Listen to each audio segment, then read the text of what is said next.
नमस्कार मंडळी, मी नेहाज महाराष्ट्र व्लॉग्समध्ये तुमच्या सर्वांचं खूप खूप मनापासून स्वागत करते। आणि बटाट्याचं जर सँडविच मस्तपैकी घरीच करणार आहोत, तर खूप छान लागतं हे सँडविच खायला। तर जास्त वेळ न करता आपण स्टार्ट करूया। तिथे आपण हिरवी मिरची आणि आल्याची पेस्ट मिक्सरला वाटून घ्यायची आहे। स्वच्छ धुवून झाल्यानंतर आपल्याला ही पेस्ट वाटून घ्यायची। त्यानंतर उकडलेला बटाटा आणि उकडलेले वाटाणे किंवा वाफवलेले वाटाणे ते तुम्ही घेऊ शकता। तर बटाटा मी किसून घेतलेला आहे किसणीवर, आणि जो वाटाणा आहे तो स्मॅशरच्या साहाय्याने वाटाणा आणि बटाटा आता स्मॅश करून घेते।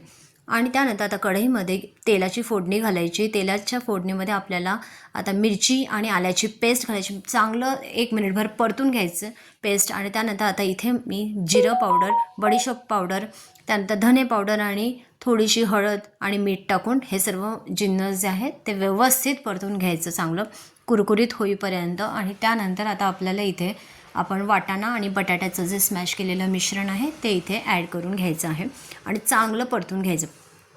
सोबतच ना इथे मी आमचूर पावडरचा सुद्धा वापर केलेला आहे। तुमच्याकडे जी आमचूर पावडर अवेलेबल असेल घरात ती इथे तुम्ही ॲड करू शकता। हे अगदी ऑप्शनल आहे, जर तुम्ही ॲड केलं तरी चालेल, नाही केलं तरीही चालणार आहे। आमचूर पावडर टाकल्याने ना थोडासा आंबटपणा येतो याला। तर आता आपण ब्रेडचे स्लायसेस असे लावून घ्यायचे। इथे मी ना पालक आणि हिरवी मिरचीची ना पेस्ट मिक्सरला वाटून घेतली होती आणि ती ॲड करत आहे। माझ्याकडची कोथिंबीर घरातली संपली होती म्हणून। तुम्ही कोथिंबीर आणि मिरचीची पेस्ट वाटून लावली तरीही चालू शकेल। तर आता अशा प्रकारे आपण बटाट्याची भाजी मस्तपैकी सगळीकडनं स्प्रेड करायची भरभरून, आणि दुसरा पाव ठेवून आता हे मिश्रण आपल्याला झाकून ठेवायचं आहे सँडविचसाठी। तर आता मी गॅसवर तवा ठेवलेला आहे तापायला। तवा चांगला कडकडीत गरम झाल्यानंतर आपल्याला तूप किंवा बटर ॲड करून घ्यायचं आणि दोन्ही साईडने हे खरपूस होईपर्यंत जे सँडविच आहे ते चांगलं खरपूस होईपर्यंत परतून घ्यायचं। तुम्ही बघू शकता किती मस्त झालेलं आहे हे सँडविच, चांगलं कुरकुरीत झालेलं आहे। तर अशा प्रकारे आपलं सँडविच घरच्या घरी खाण्यासाठी तयार झालेलं आहे। तर ही माझी सँडविचची रेसिपी तुम्हाला आज कशी वाटली ते मला नक्की कमेंट करून सांगा। आवडली असेल तर एक लाईक नक्की करा। नवीन असाल तर चॅनलला सबस्क्राईब करायला विसरू नका।